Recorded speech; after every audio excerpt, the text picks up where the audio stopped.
அனைவருக்கும் வணக்கம். நான் கரோலினா சந்திரசேகரன். அண்மையில் ராகல நடுக்கணக்கு சென்ட் லேண்ட்ஸ் தோட்டத்தில் வசித்த 6 குடும்பங்களைச் சேர்ந்த தொழிலாளர்கள் நீதிமன்ற தீர்ப்புக்கமைய வெளியேற்றப்பட்டிருக்கின்றார்கள். இது குறித்து பல தகவல்கள் வெளிவந்த வண்ணம் இருக்கின்றன. எனக்கு கிடைத்த தகவல்களின் அடிப்படையில் சில விடயங்களை வெளியிட வேண்டியது என்னுடைய கடமை. நான் அதை செய்கின்றேன். அநேகமாக 1990ஆம் ஆண்டு காலப்பகுதியில் அந்த தோட்டத்தில் இருந்த கூரை தகரங்களை புனரமைப்பதற்காக வருகை தந்த மேசன்மார்களை தங்க வைப்பதற்காக தோட்ட நிர்வாகத்தின் ஊடாக தற்காலிகமாக அமைக்கப்பட்ட கட்டிட தொகுதியில் அந்த மேசன்மார்கள் தங்க வைக்கப்பட்டனர். பின்பு அவர்கள் சென்ற பிறகு அதே தோட்டத்தைச் சேர்ந்த தொழிலாளர் குடும்பங்கள் தோட்ட நிர்வாகத்தின் ஊடாக அந்த இடத்தில் தங்க வைக்கப்பட்டுள்ளனர். இது ஆரம்ப நிலை. பின்பு 2000ஆம் ஆண்டு காலப்பகுதியில் தனிநபர் ஒரு ஊடாக அது தனக்கு சொந்தமான நிலம் என்று வழக்கு தொடரப்பட்டதாகவும் அந்த வழக்கு நீடித்து வந்ததாகவும் ஒரு தகவல் தெரிவிக்கின்றது.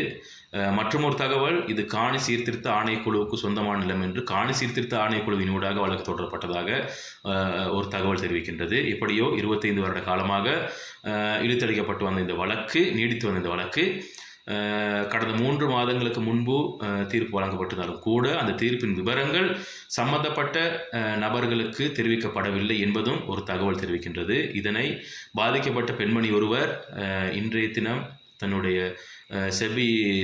செவ்வியில் வழங்கியதை காணொலியூடாக நான் கண்டவன். அதன் அடிப்படையில் தெரிவிக்கின்றேன். இப்போ நான் கேட்குற விஷயம் என்னன்னு சொன்னால், இந்த நிலைக்கு யார் பொறுப்பு? தோட்ட தொழிலாளர் வர்க்கம் இன்று 6 குடும்பங்கள் உண்ண உணவின்றி, உடுத்த உடையின்றி, இருக்க இருப்பிடமின்றி, தங்களுடைய அன்றாட கடமைகளை நிவர்த்தி செய்து கொள்ள கூட முடியாத வகையில் தவித்து நடுத்தெருவில் நிர்கதியாக விடப்பட்டிருக்கின்றார்கள். இதற்கு யார் பொறுப்பு?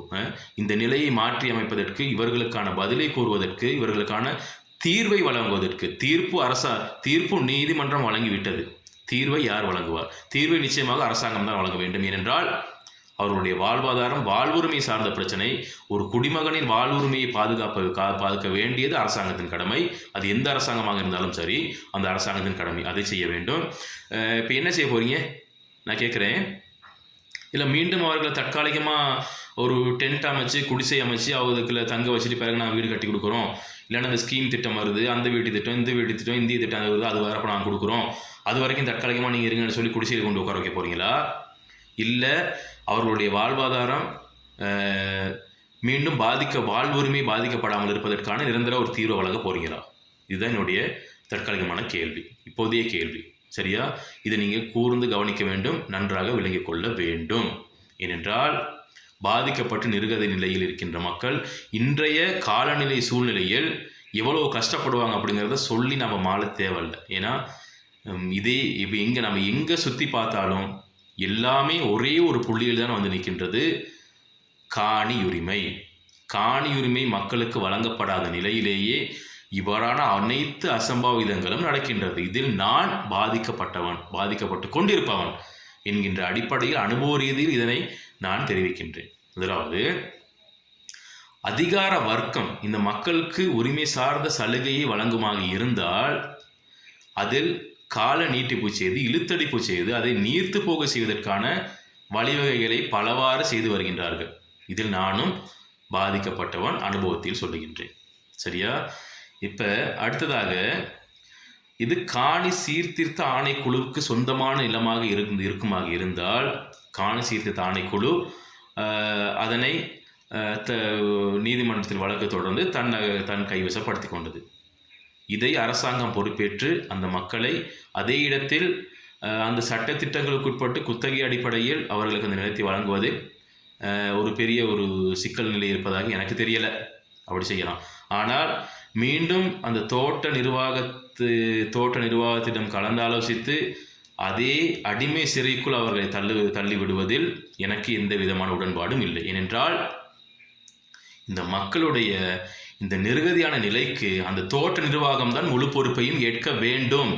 ஏனென்றால் அந்த மக்கள் பலவந்தமாக காணியை கையகப்படுத்திக் கொள்ளவில்லை. தோட்ட நிர்வாகத்தின் காணியாக இருந்தாலும் சரி, தனிநபரின் காணியாக இருந்தாலும் சரி, அல்லது காணி சீர்திருத்த ஆணைக்குழுவுக்கு சொந்தமான காணியாக இருந்தாலும் சரி, அவர்கள் பலவந்தமாக கையகப்படுத்தவில்லை. தோட்ட நிர்வாகத்தின் ஊடாக குடியமர்த்தப்பட்டிருக்கின்றார்கள். இன்று 20-25 வருட காலமாக வழக்கு நீடித்து வந்து கொண்டிருக்கின்ற நேரத்தில் அந்த தோட்ட நிர்வாகம் நான் பார்த்துக்கிட்டு சும்மா இருந்துச்சு. என் தோட்ட நிர்வாகத்துக்கு தெரியாதது எங்க வீட்டு காணியா, அவங்க வீட்டு காணியா, யார் வீட்டு காணியான்னு தெரியாதா? நாங்கள் ஒரு மண்வெட்டியை போட்டு ஒரு நிலத்தை கொத்தினாலே 1000 வழக்கு போடுற தோட்ட நிர்வாகம் 6 குடும்பங்களை சேர்ந்த தொழிலாளர் வர்க்கத்தை இன்னொருத்தர் காணில் போயிட்டு உட்கார வச்சு போட்டு இன்னைக்கு வேடிக்கை பார்த்துக்கிட்டு இருக்கானுங்களே. இவங்க வேற இந்த நடவடிக்கை யாரும் எடுக்க மாட்டாங்களா? யோசிச்சு பாருங்க. நம்ம மக்கள் மீது வழக்கு தொடர்வதற்கு, போலீஸ் முறைப்பாடு செய்வதற்கு, மிரட்டுவதற்கு, அடிப்பதற்கு, துன்புறுத்துவதற்கு அவங்க கொஞ்சம் கூட தயங்காமல் இருக்கிற நேரத்தில் இவ்வளோ பெரிய துரோகத்தை செய்து விட்டு மக்களுக்கு இவ்வளோ பெரிய ஒரு சிக்கல் நிலை மக்களை மாற்றிவிட்டு நடுத்தருவில் நிற்கிறாங்க. இன்னைக்கு சிறியோர் முதல் முதியோர் வரை இவ்வளோ கஷ்டப்பட்டு இருக்கான்னு சொல்லி பார்க்குறப்ப அவ்வளோ கஷ்டமாக இருக்குது நமக்கு. அவங்களை இந்த நிலையில் மாட்டி விட்ட அந்த நிர்வாகத்துக்கு எதிர்ப்பாக நடவடிக்கை எடுப்பதுக்கு ஏன் எல்லாம் தயங்குறீங்க? இது அந்த 6 குடும்பங்கள் சார்ந்த விடயம் மட்டுமல்ல மக்களே, ஒட்டுமொத்த பெருந்தோட்டப்புறத்தில் வாழ்கின்ற அனைவரும் எதிர்கொள்கின்ற இந்த ஒரு பிரச்சனை. அந்த பிரச்சனையின் ஒரு அங்கம்தான் அது. நாளைக்கு நமக்கு வராதுன்னு கிடையாது. ஏன்னா இன்னைக்கு அந்த தோட்ட நிர்வாகம் வேடிக்கை பார்த்துக்கிட்டு இருக்குது இவ்வளோ பெரிய வேலையை செஞ்சு போட்டு. இது சாதாரணமாக ஒரு தொழிற்சங்கம் சார்ந்த பிரச்சனை அல்ல. ஒருத்தர் போய் நிற்கிறதுக்கு இல்லை இன்னொரு தொழிற்சங்கம் சார்ந்த பிரச்சனை இல்லை, எங்கே போய் நிற்கிறதுக்கு. ஏன்னா சம்பள உயர்வு போராட்டம் நடக்கிற நேரத்தில் நான் நிறைய பார்த்துருக்குறோம். ஒரு தோட்ட நிர்வாகம் வேலை நிறுத்த ஒரு தொழிற்சங்கம் வேலை நிறுத்த போராட்டத்தை அறிவிச்சுன்னு சொன்னால் இன்னொரு தொழிற்சங்கம் சேர்ந்தவங்க வேலைக்கு போவாங்க. அந்த மாதிரில இது எல்லாருக்கும் பொதுவான மலையக மக்கள் சார்ந்த இந்த நாட்டின் குடிமக்கள் சார்ந்த பிரச்சனை. ஆக எல்லா தொழிற்சங்க தலைவர்களும் சேர்ந்து எங்களை அங்கம் வகிக்கிற பிரதிநிதித்துவ அனைத்து தொழிற்சங்கங்களும் சேர்ந்து ஒரே இடத்துல போயிட்டு ஒருமித்த கோட்டில் உங்களுக்கு தீர்வை பெற்றுக் கொடுக்கறதுக்கு முன்வாங்க. அவர் போனால் இவர் போக மாட்டேன், இவர் போனால் அவர் போக மாட்டேன். இதில் உங்கள் ஈகோவை காட்டி அரசியல் பண்ணிக்கிட்டு இருக்காதிங்க. அப்படிலாம் செஞ்சீங்கன்னு சொன்னால் அது மாதிரி கேவலமான விஷயம் வேறு எதுவுமே இருக்காது.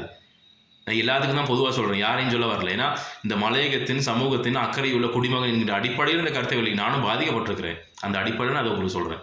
தயவு செய்து எல்லாம் சேர்ந்து போயிட்டு கேளுங்க. அவரு போனால் இவரு போக மாட்டேங்க, இதெல்லாம் பண்ணிக்கிட்டு இருக்காதிங்க மீண்டும். ஏன்னா மக்கள் தெளிவடைஞ்சிட்டாங்க. இன்னைக்கு இளைஞர்கள் எழும்பிட்டாங்க. சரி, இன்னியும் யாரையும் ஏமாற்றும் பொழுது யாரையும் ஒன்றும் பண்ண முடியாது. எல்லாம் ஒன்றா சேர்ந்து போக பாருங்க. தயவு செஞ்சு நான் கேட்டுக்கிறேன். ஏன்னா என்னுடைய பிரச்சனைகள் அனுபவித்த அனுபவங்களை நான் சொல்லுகின்றேன். நல்லா கேட்டு பாருங்க மக்களை, யோசிக்கும் மக்களே. இன்று இந்த நாட்டில் அதாவது அடிமைத்துவத்தில் ஒடுக்கப்படும் சமூகமாக இருந்தால் அது மலையக சமூகம். நிர்வாகங்களினூடாக அடிக்கப்படும் சமூகமாக, அடி வாங்கும் சமூகமாக இருந்தால் அது மலையக சமூகமாக தான் இருக்குது, பெருந்தோட்டப்புறத்தை சேர்ந்தவர்கள். வீடுகள் உடைத்தெறியப்படுமாக இருந்தால் அது உடைப்படுவது இந்த பெருந்தோட்டப்புறத்தை சேர்ந்த மக்களுடைய வீடுகளாக இருக்குது. வியாபார நிலையம் உடைத்தெறியப்படுமாக இருந்தால் பெருந்தோட்டப்புறத்தை சேர்ந்த மக்களுடையது. சுயதொழில் முயற்சிகள் தடை செய்யப்படுமாக இருந்தால் பெருந்தோட்டத்துறையை சேர்ந்த மக்களுடைய முயற்சிகள் தடை செய்யப்படுவதாக இருக்கின்றது. நான் கேட்குறேன், இந்த நாட்டில் இந்த மக்கள் மனுஷங்க இல்லையா? நம்ம நாட்டின் மக்களுடைய இந்த நாட்டினுடைய குடிமக்களாக நாங்கள் இல்லையா? பிரஜைகளாக நாங்கள் இல்லையா? மனுஷனாக கணக்கெடுக்கவே மாட்டிங்களா? எங்களை மனுஷனாக கூட யாரும் மதிக்க மாட்டீங்களா? நான் வெக்கப்படுறேன், வேதனைப்படுறேன், அசிங்கப்படுறேன், சரி அவதிப்படுறேன், அவஸ்தைப்படுறேன் இந்த நாட்டில் பிறந்ததுக்காக, தமிழனாக பிறந்ததற்காக, சிறுபான்மையின மக்களாக பிறந்ததற்காக, அதிலும் மலையக சமூகத்தில் பிறந்தமைக்காக, தோட்டப்புறத்தில் பிறந்தமைக்காக நிச்சயமாக இப்போ நான் வெக்கப்படுறேன், வேதனைப்படுறேன் இந்த நாட்டில் பிறந்ததுக்காக. ஏன்னு சொன்னால் இவ்வளோ மோசமான சட்டத்திட்டங்கள், இந்த மக்களை ஒடுக்குவதற்காக இவ்வளோ மோசமான சட்டத்திட்டங்களுக்குள்ளே இருக்கிற ஒரு நாட்டிலேயாட நாங்கள் பிறந்திருக்கோங்க நினைக்கிறப்ப எனக்கு சரியான கவலையாக இருக்குது, வேதனையாக இருக்குது. இந்த அரசியல் நினைக்கிறப்ப சொல்லி வேலை. ஏன்னா எத்தனையோ வருட அரசியலை நாங்கள் அங்கே வச்சுக்கிட்டு இருக்கிறோம். இந்த மக்கள் தங்களுடைய பங்களிப்பு வழங்கிட்டு இருக்கிறாங்க. நாட்டினுடைய பொருளாதாரத்தில் முதுகெலும்பாக செயல்பட்டுக்கிட்டு இருக்கிறாங்க. ஆனால் இன்றைக்கி அவங்க நிலைமை என்ன இருக்குது? நாட்டின் அமைப்பு முறை கூட அவர்களை பாதுகாப்பதற்கான அமைப்பு முறையாக இல்லை. நடுத்தெருவில் நின்றுக்கிட்டு இருக்கிறோம். நினச்சா வெக்கமல்ல காரு துப்புறதா இருக்குது. என்ன பண்ணிக்கிட்டு இருக்கீங்க? பேச்சுவார்த்தை தோட்ட நிர்வாகத்தினோட 1000 பேச்சுவார்த்தை நடக்கும். தொழிலாளர் அடிப்படுவாக இருந்தால் பேச்சுவார்த்தை, அங்கிட்டு வீடு உடைக்கப்படுமா இருந்தால் பேச்சுவார்த்தை, அது வியாபார நிலையம் உடைக்கப்படுமா இருந்தால் பேச்சுவார்த்தை. என்ன பேச்சுவார்த்தை நடத்துறீங்க? கம்பெனி சிஓ கிட்ட போயிட்டு சாரி ஃபார் த டிஸ்டர்பன்ஸ், முதலாவது பேசுகிற வார்த்தை சாரி ஃபார் த டிஸ்டர்பன்ஸ். அதுக்கு பிறகு அவர் கொடுக்குற டீயை குடிக்கிறது, அவர் இங்கே கொடுக்குற சமோசாவை சாப்பிட்றது, வடையை சாப்பிட்றது, நல்லா எல்லாம் முடிச்சு போட்டு கை கொடுத்து கையிலாக கொடுத்து கட்டி பிடிச்சி அன்பு வெளிப்படுத்திட்டு நாங்கள் நல்லா இருப்போம், பிரச்சனை பண்ணிக்காமல் வந்துடுவோம் அப்படின்னு சொல்லிட்டு டிஸ்கஷன் முடிஞ்சு பிரிச்சுட்டு திரும்பி வர்றது தானே எங்களோட பேச்சுவார்த்தை. ஏன்னா என்னுடைய அனுபவத்தில் இருக்குது இது, நான் தான் கண்ணாட பார்த்தேனே, என் கண்ணு ரெண்டாலும் நான் பார்த்த விஷயம். இனியாவது திருந்த பாருங்கடா, இனி ஒன்றும் சொல்ல முடியாது. அரசியல் என்பதை அழகாக செய்ய பாருங்க. அரசியல் என்பது புனிதமானது, அதை இந்த மக்களுக்கு பயன்படும் வகையில் செய்யுங்க. அடுத்தது நான் கேட்குற கேள்வி, இன்று அரசாங்கத்தில் அங்கம் வகிக்கின்ற எங்களுடைய பிரதிநிதிகள், உங்களுக்கு தான் இந்த பகிரங்கமான பதிவு, உங்களுக்கு முதுகெலும்பு இருக்குமாக இருந்தால், உங்களுக்கு நெஞ்சில் துணிவு இருக்குமாக இருந்தால், நான் பகிரங்கமாக உங்களுக்கு சவால் விடுகின்றேன், அந்த தோட்ட நிர்வாகத்தின் மீது சட்ட நடவடிக்கை எடுக்க முடியுமான்னு பாருங்கள். ஏன்னா இந்த மக்களுடைய நிலைமைக்கு இதுதான் காரணம், அந்த தோட்ட நிர்வாகம் தான் காரணம். இன்னைக்கு இவ்வளோ பெரிய நிலையில மாட்டி விட்டு இந்த மக்களை நடுத்தர நிப்பாட்டி வச்சுக்கிறது காரணம் தோட்ட நிர்வாகம் தான்.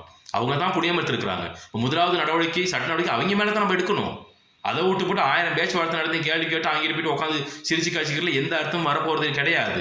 நடவடிக்கை எடுங்க. உங்களுக்கு துணிச்சல் இருக்குமாக இருந்தால், முதுகெலும்பு இருக்குமாக இருந்தால், நெஞ்சில் துணிவு இருக்குமாக இருந்தால் எடுங்க. அடுத்தது 2வது என்னன்னு சொன்னால், இந்த மக்களுக்கான தீர்வை விரைவாக எடுத்துக் கொடுங்கள் பார்ப்போம். அது நிரந்தரமான தீர்வாக இருக்க வேண்டும். தற்காலிகமாக குடிசையில் உட்கார வச்சுக்கிட்டு பிறகு ஸ்கீம் திட்டம் வந்தால் கொடுக்குறோம், அதெல்லாம் சரி வராது. நிரந்தரமான தீர்வு எடுத்து கொடுங்க பார்ப்போம். நன்றி.